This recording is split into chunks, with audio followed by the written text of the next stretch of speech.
with your mother. She's a beautiful woman. How's it going? It's under the mistletoe. Hey, how's it going? It's me. It's RDV. I'm here back. Well, for a little Christmas special here, and I got Professor Pixel with me, Mr. Eric Breen, and White Christmas Zach. We're sorry we missed you guys last week, but we enjoyed our week off from you guys, so it's a win-win. You might want to phrase that, but we missed you guys.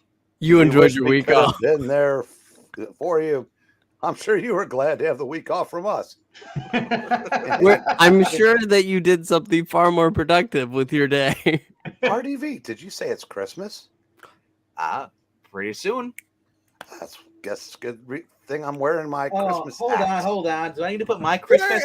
I wasn't gonna wear it, because Yes. I guess I'll put mine on. Don't worry. Fuck, where's mine? Oh shit! You don't get one. I have one.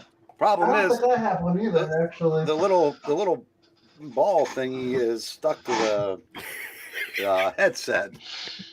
And it sucks when you get your little ball thingy stuck in your headset.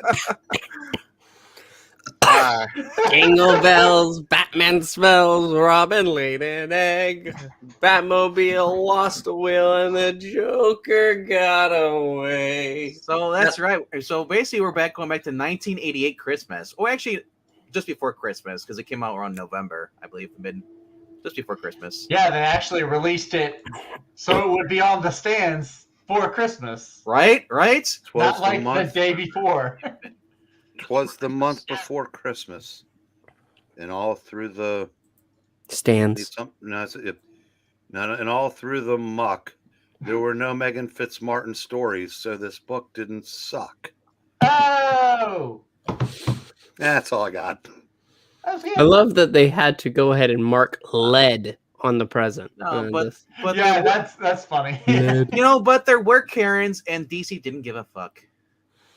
Wow. They wanted. Christmas They wanted time, all the bucks.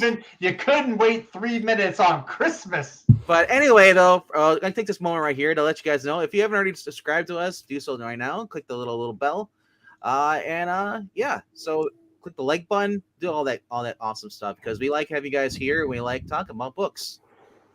Or else. I need a bigger Santa hat. Yes, you do.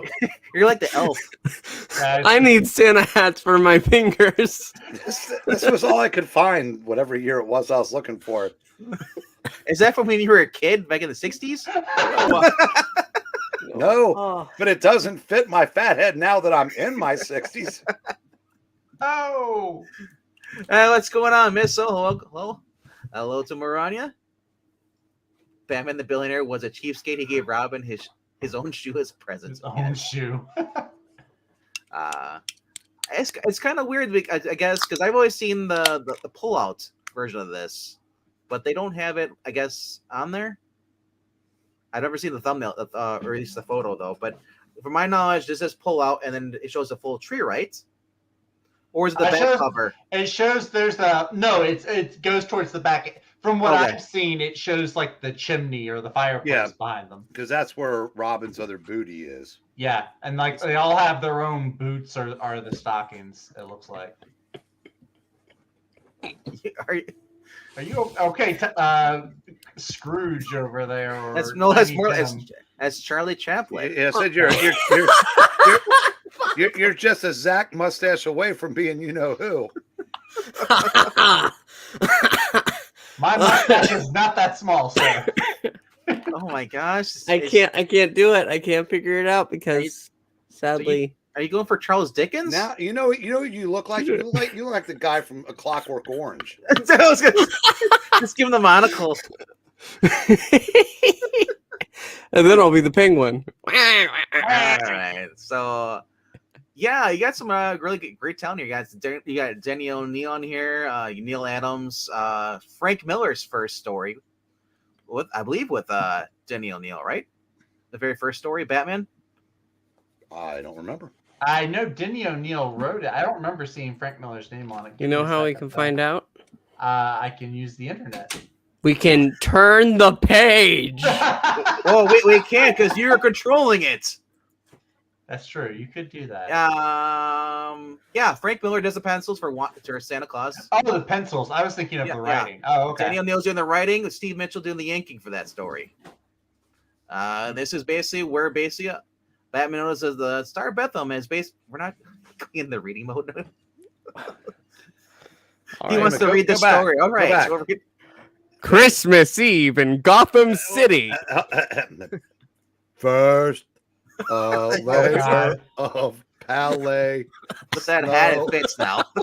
And touching the city. Before we run up our audience of Maranya, let's go ahead. And so, I gotta say, this is still a fun story. And at first, I didn't realize it was Frank Miller drawing because I was like, I know Neil Adams on the book. Mm-hmm. So the reason I knew it was Frank because I went and looked at the actual credits. I was doing the synopsis for the description for this stream. And I was like, dude, this is kind of cool because I usually don't really look at the bottom either. I just kind of flip through. So anyway, overall, this is a fun story. So basically, Batman's shaking down a guy, wants to know why to get this boat for Mr. Lasco, who I read in pretty much Peter Lorre's voice. Because I keep thinking Pixel's going to read him like that. Batman. Oh, no. Batman. Yeah, Matty Lasco. If only we could have seen how silly you just looked. Matty Lasco, at first I was confused about this. Is this supposed to be like the Iceberg Lounge before Penguin? Or Penguin always had the Iceberg Lounge? Or is this a random bar? Don't remember. At some point, they just said he had an Iceberg Lounge. Okay. So Batman comes in all his great fashion and basically just, oh my gosh, he just kicks ass. But then I love that panel. He goes to punch him. He's like, really? The chest and he's like, what? What you gonna do? What threw me off is how the guy is wearing like a British like judge wig, or Parliament wig on the goons. And he hurts himself. He's like, "You want another drink, Lasco?" I'm thinking like, "Oh, is that Harley Quinn, kind of, or Iceberg Lounge kind of?" Another drink, Mr. Lasco. The party's over, so we could. I don't need. He's a favor for an old cellmate of mine. And okay, Boomer Cats. and I just gotta say hello, little Rhaegar. Oh, little Rhaegar, you got a name drop coming up in one of these stories. So after this, we get to see basically Batman. I guess you're just ending this thing. It died. It died. You killed it. You killed Christmas. I killed Christmas. Yes, it was me. So what happened is I'm a mean one. Batman actually wears blackface in this issue. He does. He goes undercover to basically where a crime alley where there's like a soup kitchen there, and he's trying to figure out where this other former criminal is. He heard he's gonna be Santa Claus, so he wants to track him down. So he pretends to be a bum at the thing. He's wearing the blackface. I'm like, really? Is he doing that? He takes it off. You hear? We get the scene of this. I forget what his name is in the script, or who's supposed to be the character, the actor. He's not playing Matches Malone. No. Cats, isn't it? Oh yeah, he's looking for Boomer Cats. Boomer Cats. So Boomer Cats was basically it become a mall for this apartment. He got a job and he likes it. He's a reformed criminal. Yeah, and so as they're leaving, basically because he's kind of touched because this guy is treating him so nice because he's a criminal. Of course, then we get here back to Matt Lasco as like I think there's Lasco again. Oh no, is it Lasco still, or is this a different guy? He's bald now. I'm trying to remember who this character was. You could keep killing. It did it again. I don't know what's happening. This might be a different guy. Fats Morgan. Fats Morgan is the character. Okay, yeah. So Fats Morgan decides he's gonna strong arm Boomer Cats and basically open the door for him so they can go in and rob the department store. But then Matt Leslie's like, or Boomer Cats says, "I'm not gonna do this." He runs out. They shoot him twice, or try to at least. It looks like he gets clipped. Batman is out there, is already working a case, ends up getting hears the gunfire, runs in there, beats up the criminals, and he just he happens to get luck out because as he walks out of the department store, that nativity scene where the star, he's like, oh my gosh, the Star of Bethlehem is back, but it's actually just a star in the sky shining through, and it allows him to give the upper hand so he can blind the bad guy and actually beat him up and save Boomer Katz. Yeah, I thought that was pretty cool, actually. I like how it tied back into that first couple of panels with the Star of Bethlehem being stolen. And then, yeah, it ends up acting as a spotlight.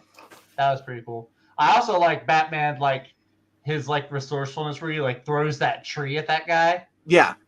It's just, like, spins around. It's like he's come... I saw a clip from Kung Fu Panda. I want to point out how Frank draws Batman in this. It's pretty cool. And he's kind of like he's trying to copy Miller. Or not Miller. Neil Adams' kind of design. You know what happened when Batman threw that tree, don't you? What's that? It landed in Miranda's apartment, where it still is to this day. That's why it lasted so long. It was trained by Batman. That's right. Yeah. Oh. This is the first story opens up with the Bethlehem Star. Star of Bethlehem. And it's fun because later in one of the stories later on in the same collection here, we're treated to another story about the Star of Bethlehem, with Superman and the Legion of Superheroes. Yeah. Now this one, poor Santa Simpson gets killed. This is not a good story to be Santa. At first, I thought Batman was going to dress up as Santa Claus. Then I realized, wait, no, they're both are looking in the room. Yep. And this is a basic Keymaster's revenge. Keymaster is a guy who's just obsessed with keys. He has the whole giant headdress of a Peacemaker. Him and Peacemaker. Yeah, he does kind of look like Peacemaker. He does, yeah. So basically, he's mad, so basically after this, we're seeing right here. We're seeing that they on their utility belts. They alerted everybody, but some people are too busy. We can clearly see that Oliver was getting his Christmas present. Yeah, he was. Oliver is the most angry out of all of them. It's like, what the hell, guys? Now, it was right there. It's funny that Adam is all like in his own subatomic universe. He doesn't even realize it's Christmas. So outside. I want to bring this up because at this time, Oliver Queen, I guess they made a big deal about him at the end of the story saying Merry Christmas. Yeah. He, I guess, being a big liberal, he didn't say Christmas or Merry Christmas. It was if he was anti-Christmas. I bet he was one of those happy holidays. No, that didn't exist 50 years ago.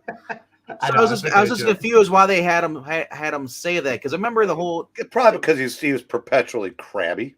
Yeah, he is kind of the Scrooge of the book. Poor Hal. Cool! You get to see Hal Jordan on Christmas time. No.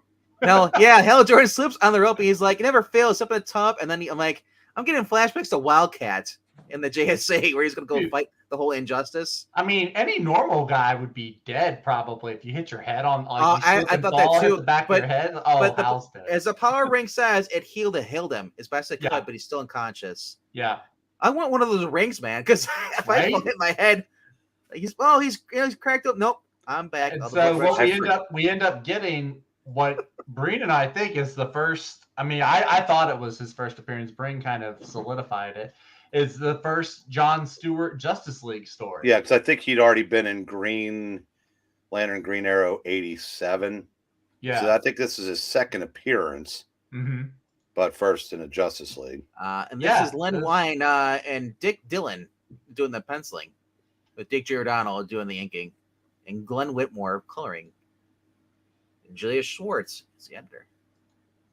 This is, I believe, a reprint of. Hal Jordan told me about this dude, Soups. Let him talk.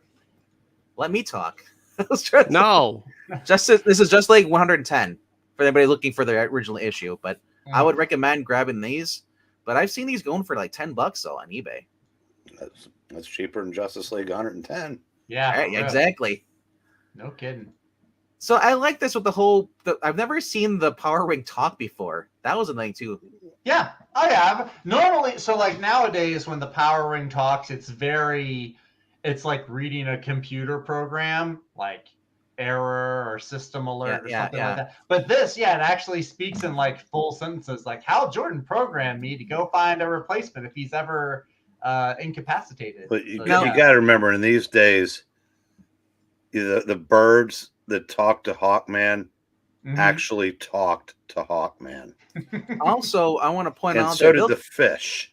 So were they basing him off of Bill Cosby when they drew Jon Stewart in the 80s? It's possible because at the time, He was huge. Bill Cosby was the only black guy on television.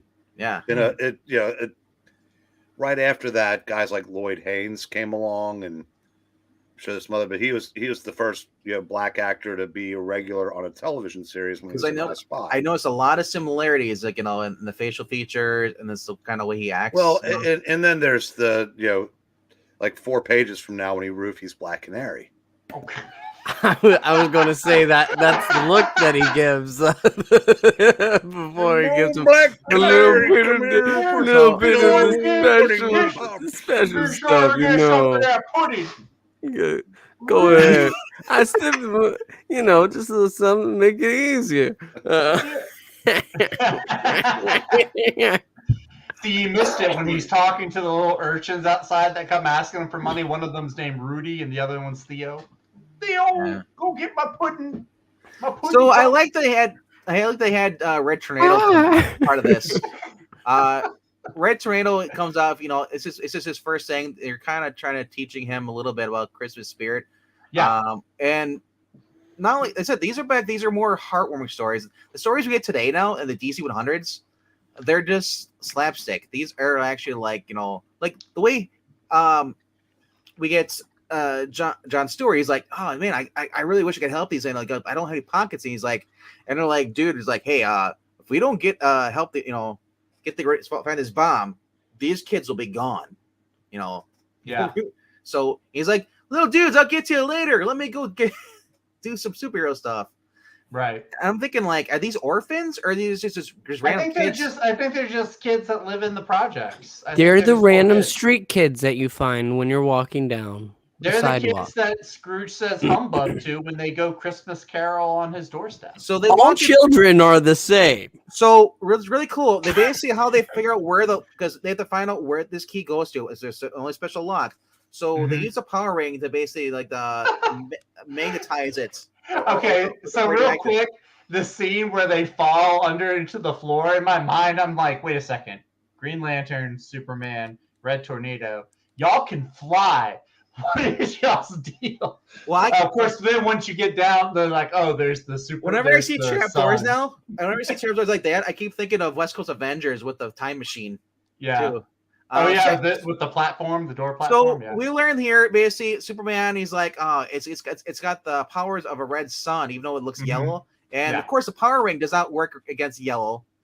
Right. This is back in the day where it didn't work against yellow. So we basically sees like Greeno's like, I'm not gonna let you, Superman. I'm not gonna let you, a god who could kill me right now.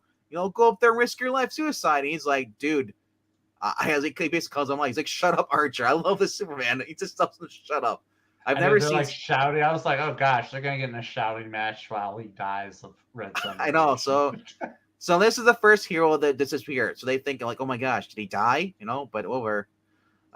We get a name drop to the Smithereens, great band.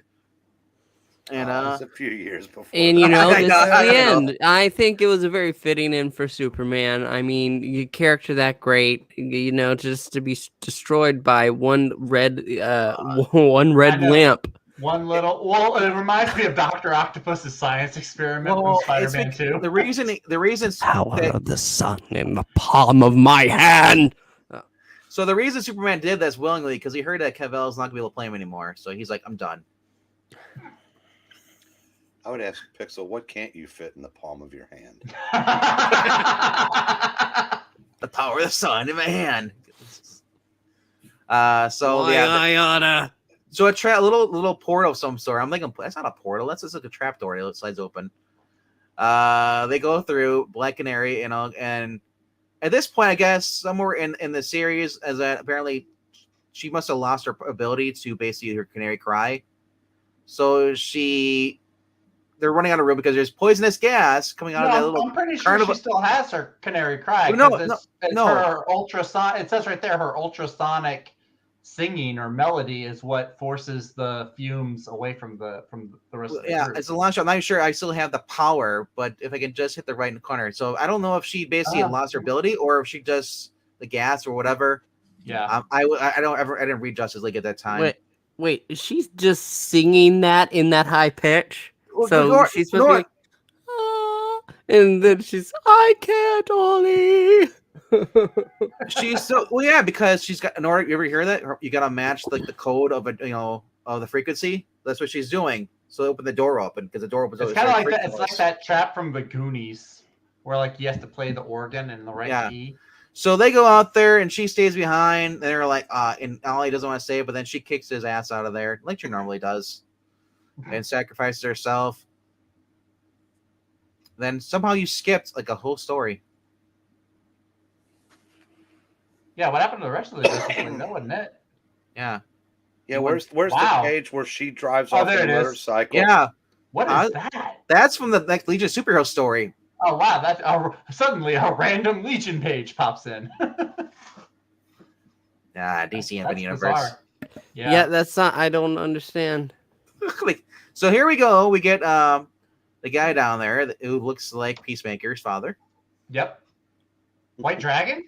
No, I'm just kidding. Well, he's white and he's got keys on him. And he's your hero, Zach. He might be the key. Yeah, he's the key to this issue. Ew. So then we get the giant like bouncy balls or ornament Great balls. Ornaments. Yeah. The giant ornaments. And Batman, in order to save Archer, he jumps and he gets sucked into this giant Jello pudding pop. Rudy, Oh, no. go get my pudding pop. Batman fell in this one.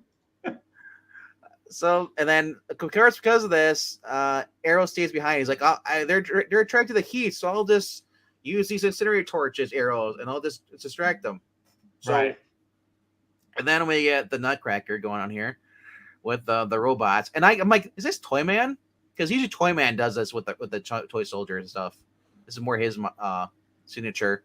So Red Tornado and you get obviously John Stewart. Yeah. He can't go against him because at first he's like, oh, I can destroy them, but then they change this. They're like a chameleon, so they change it so they're like a yellow. They turn yellow. Yellow. Anything but the color yellow. Yeah. At least they weren't wood. Ba-dum-psh. And Red Tornado can't do it because they change their molecular density, kind of like what what's his name does, the Green Martian. Vision. Yeah. Or Martian Manhunter. Yeah. Martian Manhunter does it too. Yeah. So they're like, oh crap! So they open, they go through another thing here, the trap door, and I don't know. They go through a tunnel, and he's basically we get to see someone talking through the window. We don't, as far as it's supposed to be a henchman, but at least as we're gonna find out later, or we think we're gonna find out later. We know there's a little twist to that story. Yeah. But then we get this little recap of basically of the Keymaster. This is why I'm a bad guy. He finds out he's dying. He's like, well, I'm going to kill them. I'm going to let them have the joy of watching me be defeated again for the second time. My death. Well, he just realized how ridiculous his headdress is.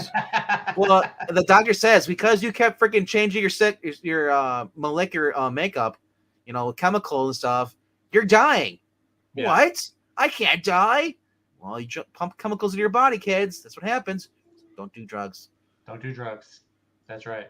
The more you know. It reminds me of that episode of Justice League, the cartoon, where the doctor tells Lex Luthor he's got cancer because he wouldn't stop wearing that battle armor. So we find out that they did that in the comics.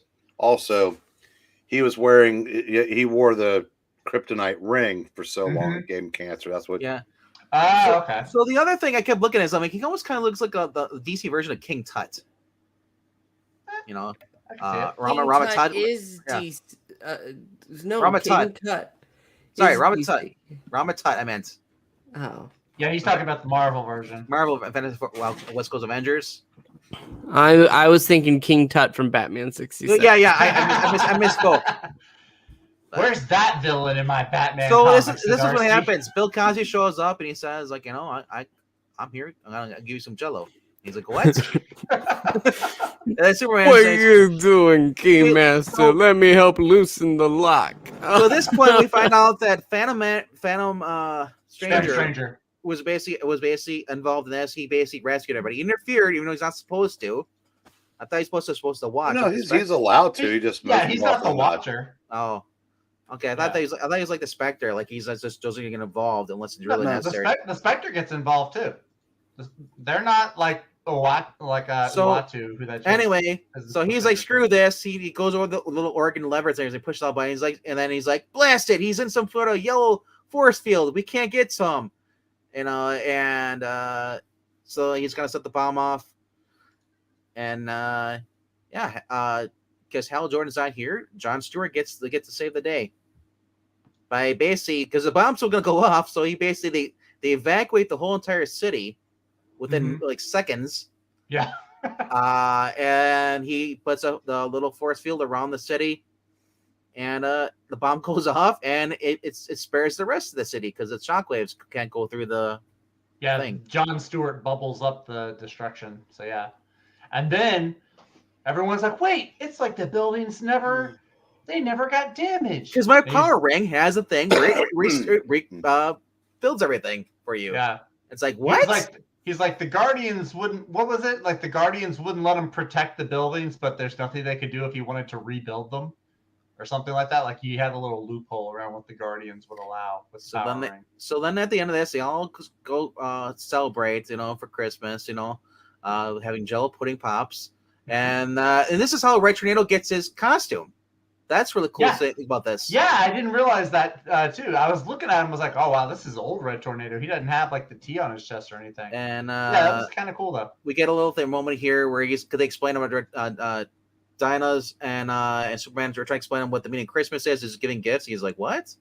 It's and to get the giving. He's like, so basically it's just like the first story, like peace unto men, done unto men, whatever. It's like, yeah. And Oliver's like, Merry, just say Merry Christmas. And you what? You said I said Merry Christmas. You want to make something of it? He's like, she's like, He's like, you already enough out of it all or something like. I forget what she says. It's just it's a little, but basically gets a kiss from Dinah. And then Merry Christmas to everyone. And there's like a little, and now the little box down there though. I want to point out if you can zoom in on the last panel pixel. Where your mouse is, right there. Season's greetings from us here to men of goodwill everywhere.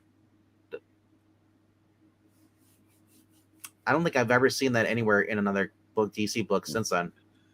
Oh, look, even more rare than that is at the end of the Batman story where they actually quote the Christmas story in the Bible. They actually quote the Book of Luke. Do you know this says, Oliver, you've already made enough out of it for all of us. Merry Christmas, sweetheart.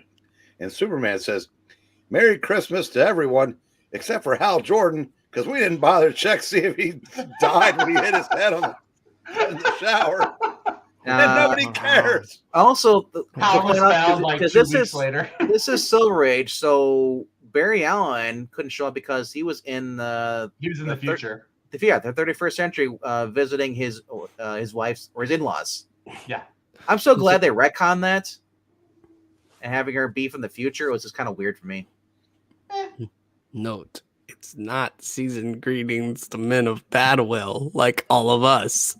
Well, it says but it says the men. It doesn't say that to non-binary person. It should have said womansk. All right, so moving on, real quick, we're gonna go to the Titan story. Why do you sound so delighted? This is the TT Swingin Christmas Carol. Of course, I'm excited. Groovy, Titan's number Daddy-o. 13. Yeah, I can't help it that you're Jelly-O. We should have done a reading of this one. We did that one. We did that on each channel. Oh, you did this one without me then. Well, we probably asked you to come. You probably said, I'm far too important for your stream. So, no, this is Nick Cardy doing the penciling and the ink with Bob Haney doing the script. Mm-hmm. Nick Cardy is famous for what, basically, doing mainly? No, this. I mean, he's Teen Titans. He was the major. He's mainly just a Teen Titans. yeah. Well, person? he did tons of stuff. Almost exclusively for DC. Once he came to DC, I think he goes back to the golden age. If you want to find out about him, there's a channel called Comic Book Historians, and one of the playlists are creator interviews, and there are 2 Nick Cardy interviews in that playlist. All right. Who wants to give the synopsis for this or do this? Review this. Pixel? You didn't read this at all, did you? You kind of skipped it. I knew it. As soon as I saw the name Scrounge, my eyes were rolling in the back of my head. Well, Pixel, are you familiar with A Christmas Carol? Yes. Then you're am. familiar with this There story. you go. Yes, I know I am because as I was moving through and seeing, So basically, these guys, Junker gets involved. These guys, basically, they're basically scrappers, or car thieves. Basically, they take junk and they spray with this like goo or radar, and it turns them into brand new stuff, and they resell it. And the Teen Titans get involved with this, and I gotta say, it's really fun because you can actually. And the cool thing about this, Donna Troy actually has a little Santa Claus outfit on.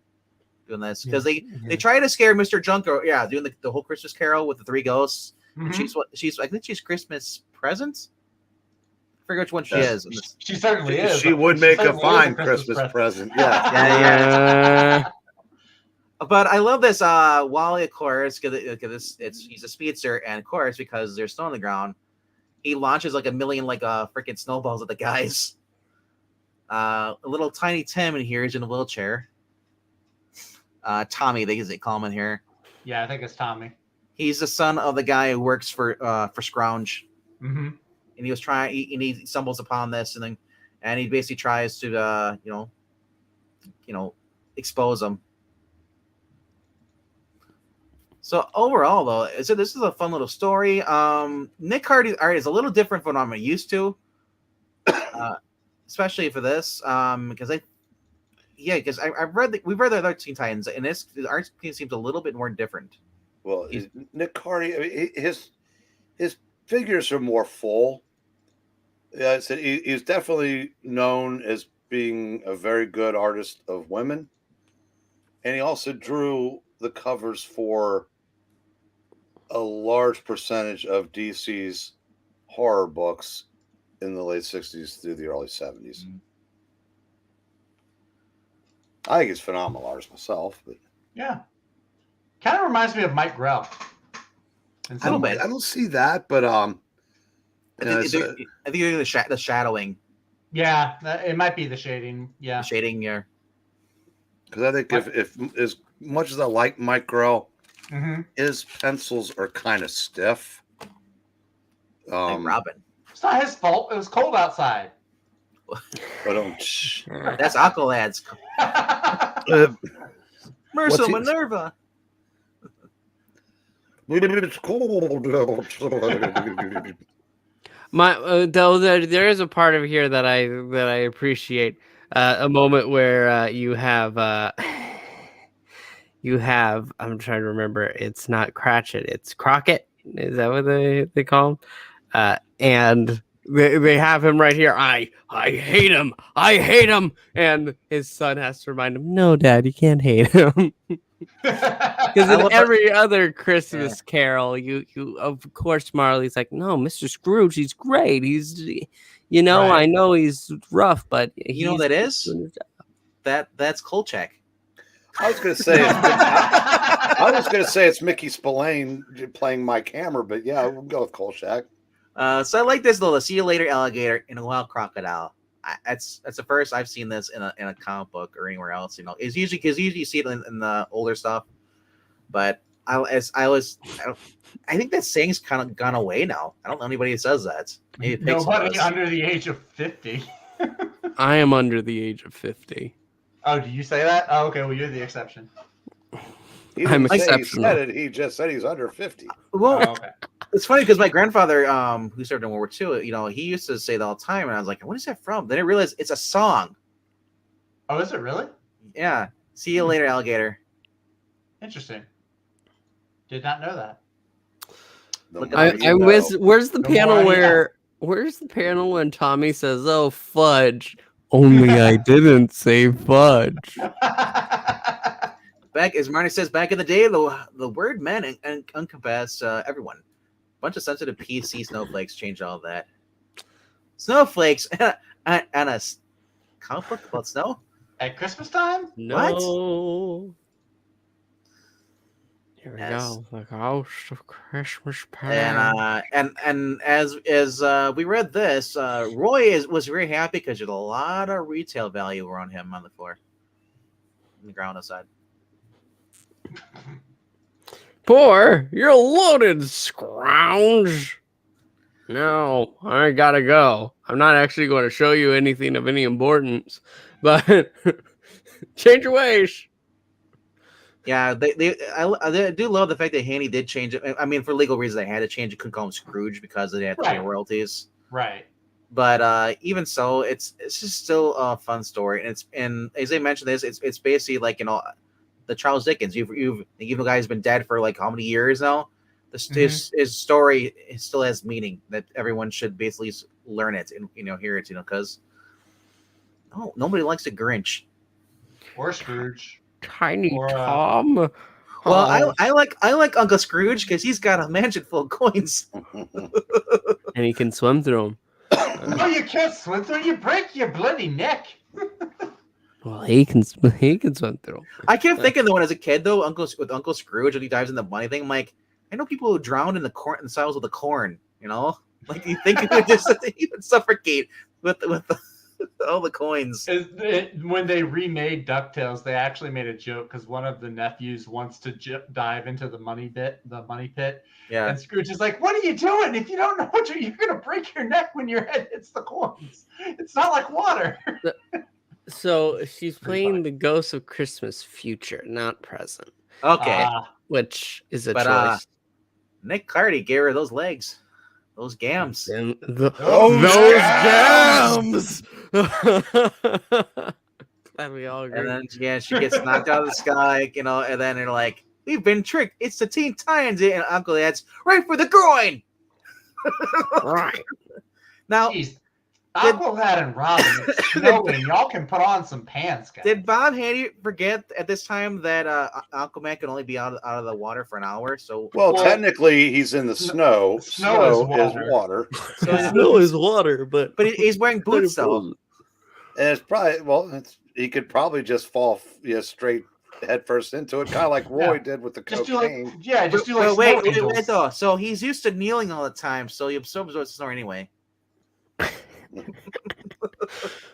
picking her up by those legs. So really, the only smart one on the team is Kid Flash. Right? Yeah. He's the only one that's not going to have hypothermia by the end of the issue. Pretty much. I thought about that. Sweet Christmas. Everybody needs a giant magnet that can Darn you. attract trollops and skimpy Santa. I mean, Comic Con Authority, man. If they wouldn't have that, you'd be seeing a lot of upskirt. There's no way she could fight in that. Well, there is in the manga version. Yeah, right. That's all manga And then is. they show Robin, Kid Flash, and Aqualad. Their mouths are wide open and they're like bleeding from the nose. They Nose got bleeding. Yeah, they got the nosebleeds going on. Yep. And Robin's like, "What is that, Violet?" Because they had Tim Drake instead. Overall, it's a fun story. The art's great on this. I mean, I love how he draws Kid Flash and all these guys. The action sequences. So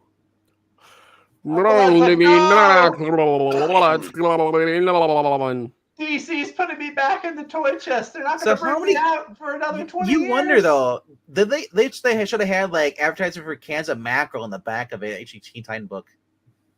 Cans of mackerel. Oh, they're trying to imply Sorry. that she's been wearing her little her shorts under the. yeah, Sure. the entire time. Sure.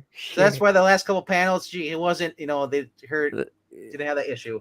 Yeah, up Right. to the hips. Okay, sure. Nice try, guys. Nice try. We see what you're trying to do there. Wally's like, "Thank you, Jesus." My wheelchair. No, Tiny Tom. He's headbutting in the groin again. What's with these? Dude, that's You're the guy weak twice spot. your size. Just punch him in the groin, kid. He'll go right down. And That's the away, weak spot. Mr. That's what you can Scrooge. aim for. Shuts off the device. She must be not that strong because she was inside the trash compactor and she was struggling. Where you see future versions of Donna Troy because she's older now, or I guess she gained more strength. She could easily just go boop gone. Yeah. Yeah. Well, if in the next issue they needed her to be like 20 times stronger, Haney would just do it because he Few characters have as much continuity trouble with DC as Donna Troy. So yeah. So basically, yeah. The greatest groovy. That's right. So that's how. he uses the ray on Tiny Tommy's wheelchair, and he dies. Oh wait, it's Robert Redford. You know what would have made it, given it a really happy ending, if that gooper machine or whatever it was that makes old things new, if they'd like made him new legs. Yeah. And he could have gotten out of the chair. A miracle machine. It would have actually, because it's Bob Haney, it would have been funny. He lands on his back. I can walk again, and then gets hit again. Oh, I'm paralyzed again. Yeah, right when he was about to get busy with Donna. Oh. Starlight.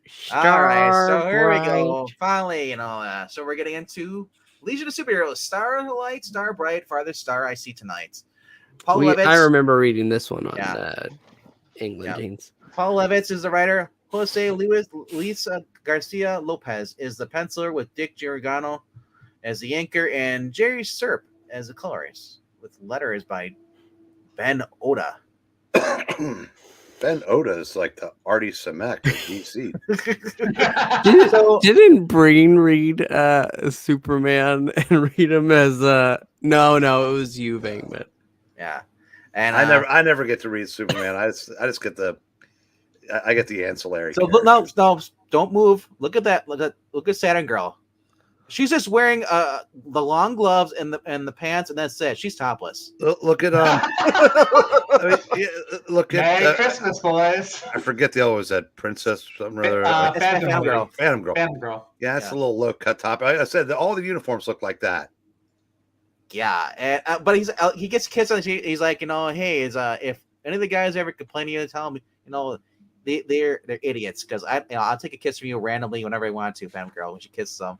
Seeing the other one down there, I forgot her name too, with the white hair. She's dressing. It's Cardy Princess. No, it's Princess Projecta. Okay, so that's Princess Projecta. And Sunboy. Yep, they're in Japan for 50 holidays. years of reading the Legion. I still can't get them all straight. And But when Bendis came along, none of them were. Oh. So I really don't know a lot about a lot of Titans, or not Titans, but the Legion guys. So the Chameleon Boy, they said he's on the world of Durla over there, and where they don't celebrate Christmas at all. And then you got Colossal Boys from Earth, and he's Jewish. So he plays with his dreidel. Dreidel. I made you out of clay. And then we get, I forgot, who's that, the guy with the suit? The bondage guy. Looks like execute. That's what's his name? Wildfire. Wildfire. Yeah, because he went too. I was reading the names and Pixel went too fast for us. I couldn't read it. Yeah, he's discorporal. Is that the word? So he has to wear that suit because he's just nothing but energy. So this basically, before we go too far into it, basically, Superman or Superboy came to the Legion and spent time with them. They were just built. They're either rebuilding or building their base. So he goes in there. He's like, we're really cool. Look for the Star of Bethlehem, because no one's ever really ever looked for it. So then, of course, Wildfire is like, this is a wild goose chase.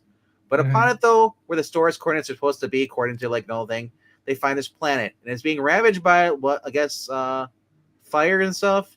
So and basically all the different aliens or inhabitants on this planet are kind of fighting each other. So basically, Superboy is like, let's use them, give them our communicators so they can talk to each other, so they have world peace on this planet, and they work together because I thought the planet was dying, so I can't remember. It's been a while since I read this, so when I was reading again, I was like, because you see the fire in there, and later on you see them, they go into a cave and they're all trying to survive together. I thought the planet was dying because their sun was gone. Maybe that's a different story. I remember Super. Oh no, I take it back. That's post-crisis Superman. He's trying to. It is an exile story. Yeah, 45 minutes. There's all kind of planets that are dying for humans. That's true. To swoop in. I went 5 minutes early. Okay. Zach's used to it. He knows what it's like. So overall, yeah, they get them together. They all get in the cave. They build like a little cave for them, and they all work together. And there's Iron Man down there on the left. And the right. Because now you can say that she has a mountain ass. Yes, she does. Well, she's basically like the Kitty Pryde almost, but they can fly. She's Phantom Girl. Yeah, she does have those phasing powers. Yeah. Well, and they all have flight rings too. So Yeah, too. Yeah. That's also. And they're true, both yeah. now lesbians, right? No, I don't think they are now. No. I don't know about Phantom They might as well be because all the guys are gay in the Legion now. So Yeah. Wildfire is just energy, as Marania says. He was in love with Dawnstar and she with him. There was another couple though. Who was the other couple? Who wasn't in love with Dawnstar? No, but wasn't there at this time? Wasn't there another couple on there? Wasn't Triplicate Girl and Bouncing Boy? Oh no, it was well, Saturn Girl. Damsel by then. Oh, okay. Wasn't Saturn Girl and Mon-El? Weren't they an item? I thought Saturn Girl was with Lightning Lad or Cosmic Boy, one of those two. Yeah. I don't know. Supergirl was with Brainiac 5. I know that. Sounds like a bunch of trollops to me. Yeah, right? Yep. Make up your mind. The Legion of Strumpets. I don't know, but I want those. We have a bunch of crazy hormonal teenagers, flight rings. Thank you, Marania. Lightning Land and Santa Girl. But if they do this movie, I want 70s costumes. If they do this movie, you're going to get Taliban approved burkas. Yeah, pretty much. Yeah, you're not going to get nothing. Come on, Wildfire's going to have the same costume. Oh no, the guys will have them. They're all going to have Wildfire's costume. No, men are allowed to, cheesecake beefcake's okay. Cheesecake's. Do you know what they're going to do with the Lightning Lad? Yeah. They're going to replace with Black Lightning on Legion Superheroes. Black Lightning Lad. Black Lightning Lad. All right, so Black Lightning Lad. So here we go. Little Rhaegar's first appearance in here. Little Rhaegar. With a gun. Where he's holding up Santa Claus with a little ray gun. A little ray gun for a little Rhaegar. No wonder he did what he did. All right, so this is Superman and Santa Claus. 'Twas the Fright Before Christmas. Writers by this is Len Wein, E. Nelson, Birdwell. And then Kurt Swan is doing the penciling on this. With inkers is Murphy Anderson. Jerry Serp again is the colorist, and Ben Oda is also the letterer. Ben really knew his letters. Look at that. I love that font. So we see him. He's got a gun, and then he shoots him, and he's like, "Oh, it's just a dart." And then Santa's like, "You could poke an eye out with this. Don't shoot at someone's face." I'm like, "Oh my god!" Every single parent, every adult knows little dart. Go shoot your eye out. It's a dart gun. It's not a BB gun. It shoots. It's a giant thing. It's not gonna poke his eye out. Hit him in the nose. So then he finds out. He's like, "Wait, this actually isn't as harmless as we thought it was. There's kind of mechanism. There's radiation coming from the." I was like, "Oh my god, this kid's gonna." And we find out the kid's hypnotized. He can only say, "I like Reed Richards." Oh well, okay, sure. You really are Mr. Fantastic, sir. Here's another beer, Reed. So anyway, yeah, you're at some in a burqa, see, and I takes him over to the Fortress of Solitude for some alone time. And when he gets there, he gets there, and the poor kid's eyes are completely gone. And Ricker says, "I'm not above robbing Santa Claus. It's a recession." Even though it's a DC book, he still gets the little Rhaegar treatment. And so he's carried off somewhere by a grown man. Now, this is cool because like Superman always had some kind of gadget at the Fortress of Solitude. So it's a psyche siphon to help him break the hold on him. But he's like, little Timmy. He's like, oh, my name's Timmy Dickens. I'm sure it is. Little Tim Dickens.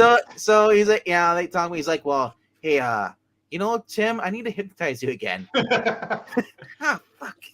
You're not gonna remember anything that happens. But that way he could tell him, because he says he knows where he got it though. He's finding with all his presents. You know, it was in the hall closet. He's looking. I'm sure he was. It's been all downhill since that Action Comics cover. At first, I thought he was blind because his eyes are drawn weird on this. His right pupil isn't colored in, but his other left pupil is. I was like, no, he's got a glass eye or something. So he said, you know, when he fired the gun, the light hypnotized him, and then he doesn't remember anything since then until now. Mm-hmm. So the Superman's taking his clothes off in the middle panel down there. They're recreating that cover that is infamous. I love this. So he says like, "Oh, that's a huge key you got there, sir. It's nifty." It's like, thanks. I used it as a landmark for passing by aircraft. Right? Only on Supergirl. That's the best line in the whole book. So then he grabs him in the Burke again. He's like, "We're gonna go." And then he's like, "Stranger danger!" Blasts them with their little ray gun. That's what Rhaegar does. And he lands atop of him, and Superman's dead in the snow. Wow, he's still wrapped up in the burqa. He's like, "Gee, golly, you gotta wake up, sir. I'm gonna freeze my ass off if you don't wake up." And then he's approached by little people. Hobbits in the snow. They're looking for Mordor. Looking through the ring. It's too cold. Why are we here? This isn't Mordor. So you know, as Prince Charming lays there and he touches his face, affectionately, they're like, "What's that kid doing to that grown man?" "Well, no, but we want him. He's ours now." They carry him there. We find out where the toy was made by. Well, Toy Man, Mr. Shot, who also had a camera device on the little thing that zapped him, because it wasn't the kid that zapped him. It was the Toy Man controlling the little spaceship or the device. He had a remote control on it or something, right? And he's sitting there. He's like, "Oh, perfect," and all. He's like, but then he's like, "Damn snow! It's reception." He's sitting there and he hits the computer, because that's what you do back then in the day. Because the antenna would go, you had to hit the TV to get the reception back in. Mm-hmm. He sits there, and I'm like, "What does that guy remind you of on the bottom right corner?" Like, let's read one of those actors today, but I'm not sure. But overall, that's just Robin Williams, or not Robin Williams, but Mike Myers, whenever he puts on those weird costumes.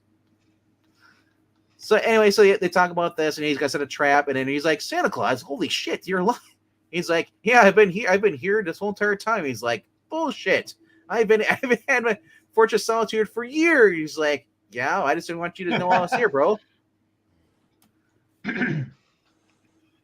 It's impossible. It's called magic, Superman. So he gives him a tour of his sweatshop. His toy shop. Everything's OSHA compliant, Superman, I promise. Yes. And if you don't believe me, have some Jell-O. Here's my slave labor. Cheaper than children. Who needs China when I can just bring them all to Antarctica? Right? Or South Pole, whatever. Or North Pole.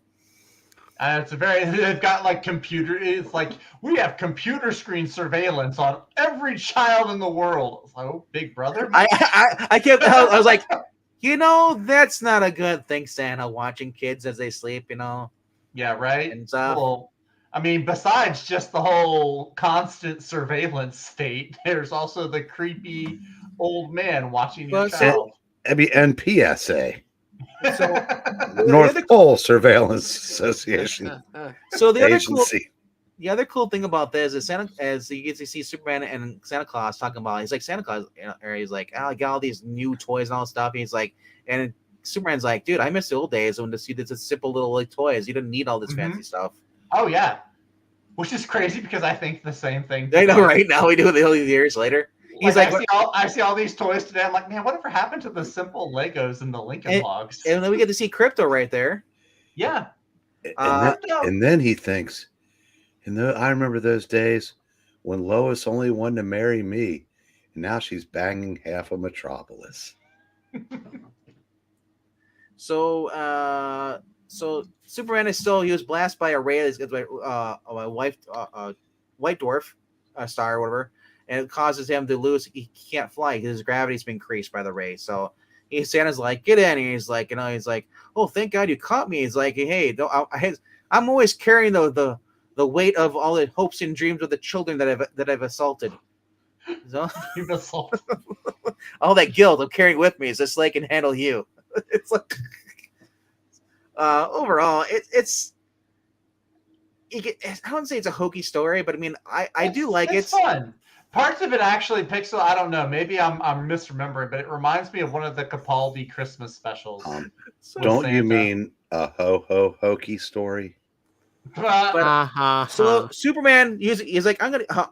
Here's a way. He's got his booby trap. Can't go through the window door. He's like, we can go down the chimney. He's like, hell yeah. Oh yeah, he does the whole Kool-Aid thing coming to the wall, and really just topples that whole entire building because now anybody wants to buy that building now, whoever actually owns it, Yeah, they're screwed. Yeah, the insurance will cover that. Don't worry, that's what Batman says, right? Yeah, right. It was a big missed opportunity. Now that I see that, what's that? See a Kool-Aid commercial where the Kool-Aid thing busts through the wall. Goes, oh yeah, and then they show another wall.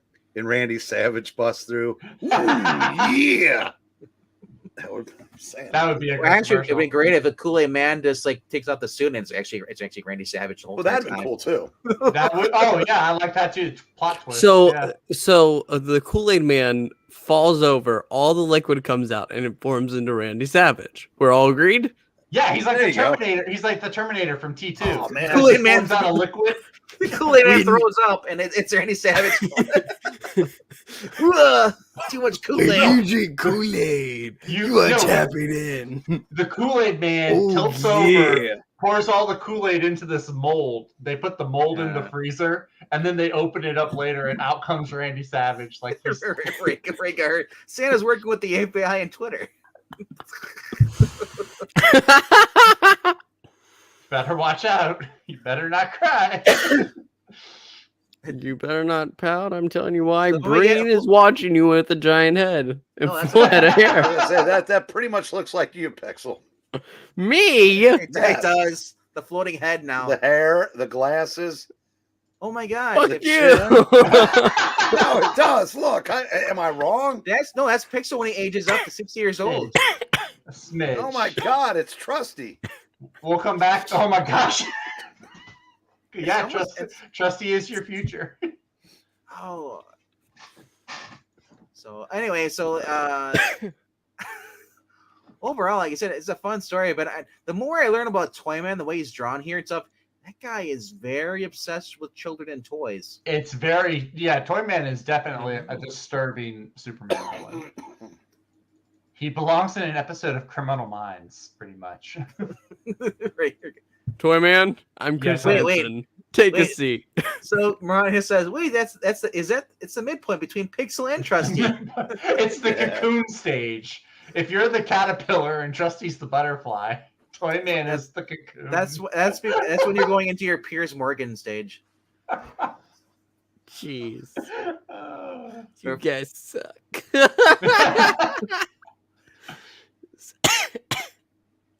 So now we have all these toys are fighting him. So Superman, he knocks that robot. It's going to go straight to the center of the earth. They said the momentum. It's just keep going. I don't know. It's just like there's now a hole to the center of the earth. Lava comes up now. Overall, though, it's just a lot of cool stuff like toys. We wish we had kids. I wish I had stuff like this. Look at the size of that freaking tank, man. Right. Well, now they have tanks now. They don't. I don't think they shoot little BBs or whatever. I think they do.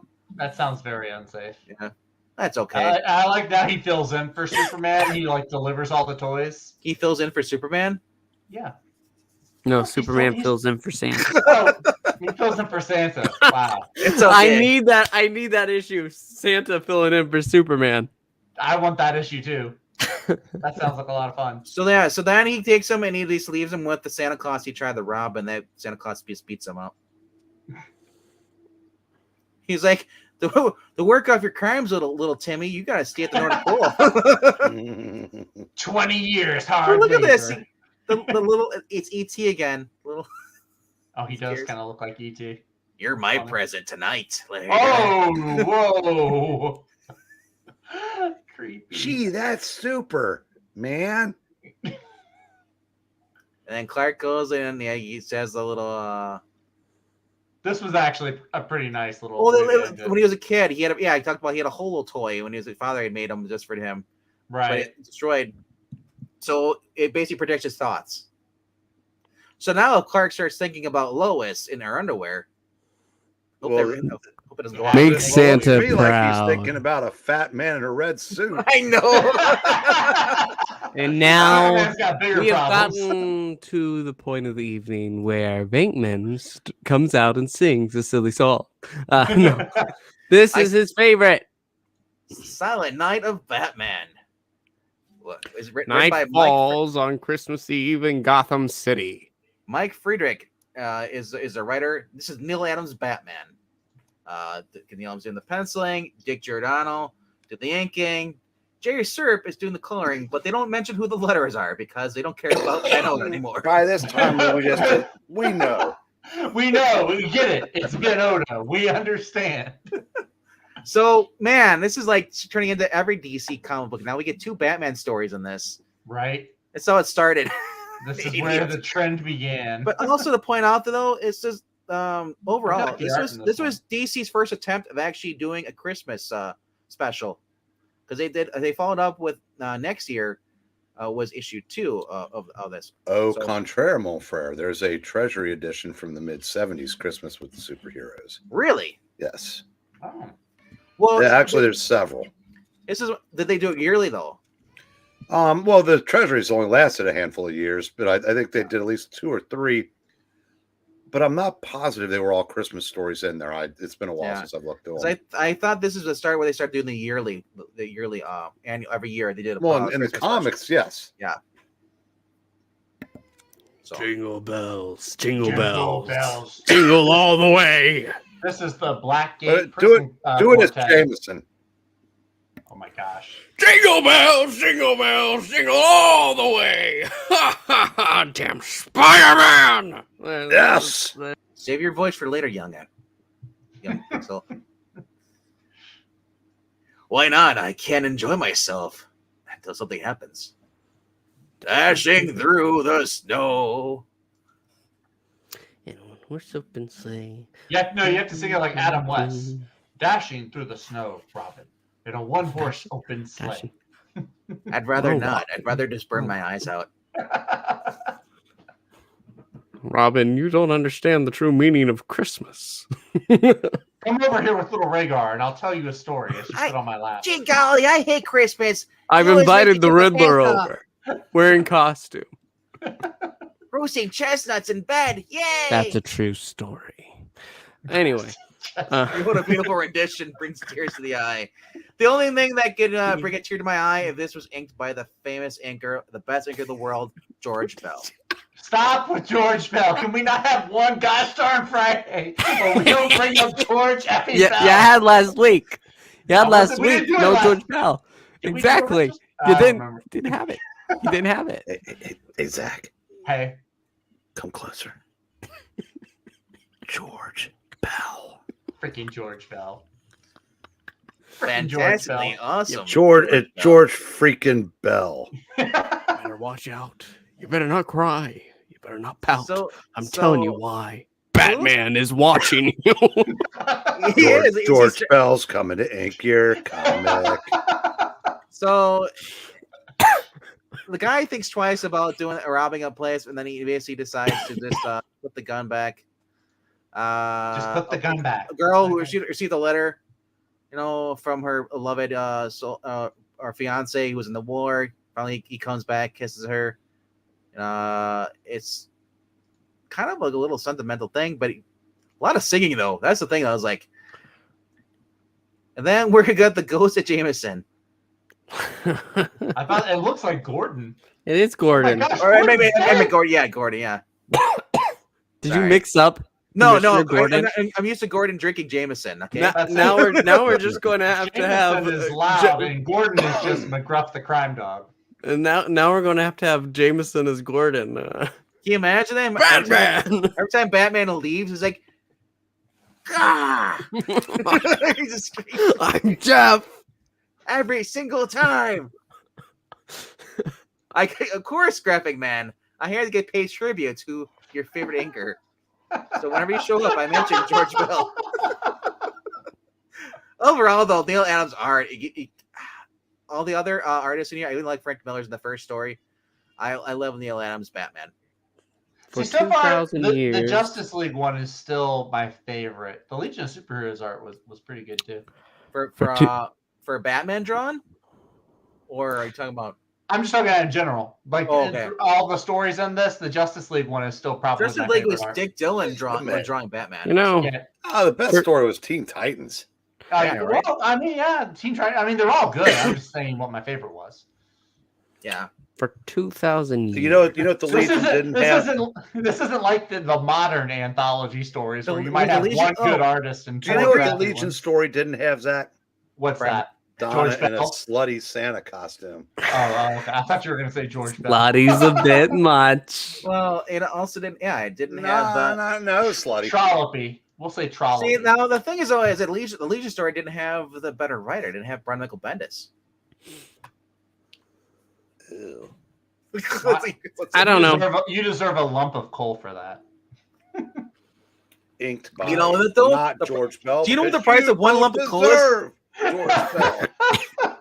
Zach, What? you're handing out blank objects. Oh, I didn't know you owned that many. I know, it's weird. I am White Christmas Zach. Oh my God! Hide those borders. So here we get. This is cool too. This is the back cover of the book. Yeah, that's what the other half of that picture is. In the thumbnail, yeah. So when they put them together, because I've always seen them the back and the front cover side by side. Yeah. So it always throws me off because I'm like, is it a wraparound cover? It opens up, but no, or is it just open? Or so apparently it's not a wraparound cover, or actually it is wrapper cover. Mm-hmm. I like the ones where the cover folds open, or like you get the nice spread cover. I think the Justice League one did that. 2006, just in America. The cover opens up and you have all the heroes. I think that was the front and back cover. Yeah, but I think the front opens on the it folds open. You know what I noticed? Is Maybe. being a superhero must not have been very lucrative because none of them could afford spare boots to hang up as their stockings. Have Oh you seen no! their- This means they're all partaking in the party, the holiday party.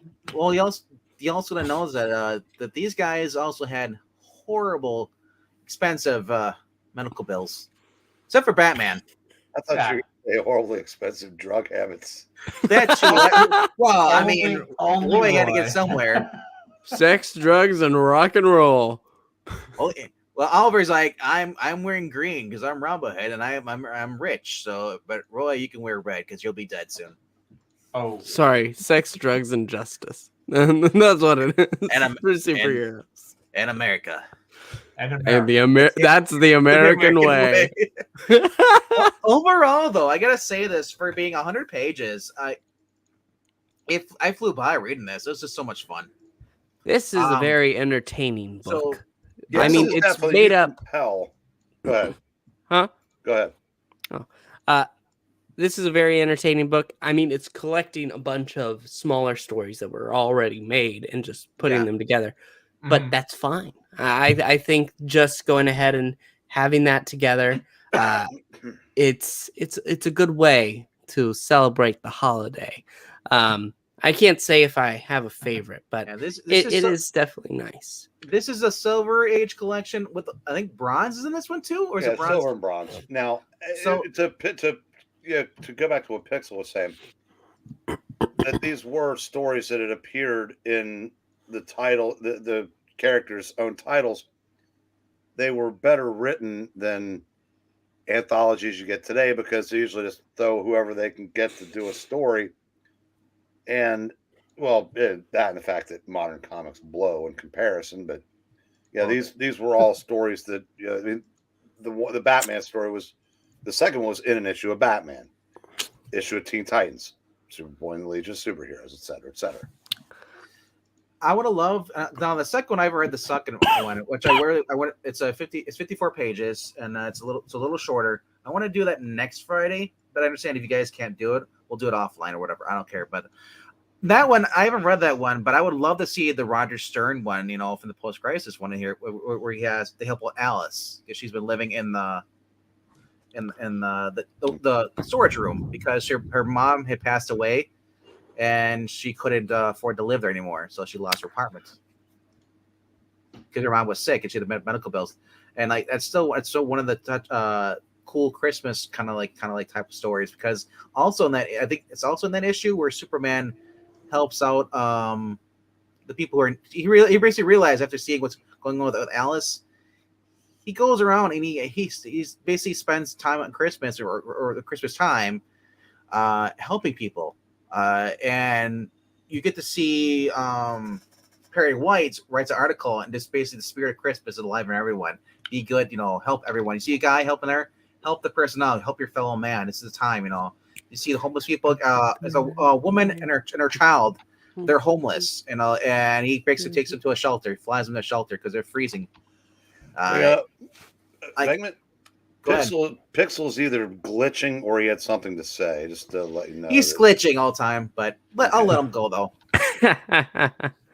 No, I was going to say no. I just watched Scrooge recently, and so the song is now stuck in my head. About your fellow man, yeah. But no, I do have to admit that while it's a collection that's very nice, I actually would prefer stories written for Christmas in mind, like a book for that. That should be a tradition. That should just be a tradition. Well, it is, but the stories are shit.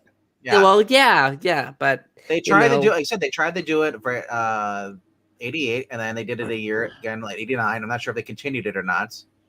I think that was it after that. Yeah. And then they did some in the 2000s where they weren't bad, but it was by that time you weren't allowed to say Christmas anymore, and remember political correctness had crept in. But now if they did one, it'd be, "Hey, Ivy, I got you a new vibrator for Christmas." Oh, and then you have Tim and his boyfriend. I've read that one. No. Tim and his boyfriend in the vibrator? What? No. That rooftop scene, where he puts on the Catwoman costume when they make out. In Titans. Oh, well, not in Titans, but they're wearing tights. Oh. Anyway. Tight ends. Oh, no longer. So are we near the end of this? We are near the end of the stream, and that being said, let us know, for those who are watching on the replay, let us know in the comment section, what was your favorite story? And then if you have another Christmas story, whether it's Marvel or DC, let us know. Because I want to read, there's a lot of comic books I haven't read from the Silver Age, Bronze stuff. Even I said post-crisis stuff. I'm slowly doing that, but even with Marvel. I like reading the Roger Stern stuff. I like when it actually has a moral story. The good stories like these, I love these. They have a moral ending, a happy ending. And it's all about the message and not basically the agenda, as it is today. So let us know down below. Also, if you want to support the channel, excited, we do have a Ko-Fi link here. It's also in the description down below. Into the ticker, and also look in the description box below the video here. And it's just, if you want to help out, the money goes towards Pixel.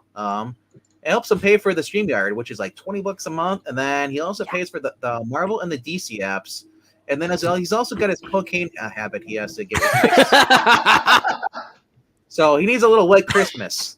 And not to make it more than just a dream. Not in the way, to do more Zach. than That's right. He needs to do more than just dream of it. He needs to actually experience it. So, I mean, he went on to Tennessee. He went to Tennessee for some vacation. It helps Pixel find gloves that fit. anyway, So if you want to seriously, if you want to help the channel out, there's a Ko-fi link down there. You don't have even that's something only you can do. If you don't want to see, you don't have the money right now. It's all right, cool. Or you just don't want to. You don't want to donate money. That's also cool. Whatever you want to do. But other ways to help with the channel: word of mouth, sharing out the stream, clicking like, leaving comments, or just showing up and watching us. We have fun doing this. We hope that you guys have fun too. Pixel, you have something you want to say? yes. We want to thank you so much for joining us tonight on the Geeky Puppet Show. Though we have another week before we will be sending our farewell to Christmas, let's go ahead and just say Merry Christmas. Thanks for spending your evening with us. This holiday season is special, and you're helping make it that. And to all the little Raygars, have a nice night. What an absolute load of drivel. It's pronounced Fuck you! dreidel. Merry Christmas! It's pronounced dreidel. That's Hanukkah. Happy Hanukkah, Christmas, Kwanzaa. And birthdays for anyone that has a birthday in there. All right. Good night, guys. Good night. And kid. to all a good night.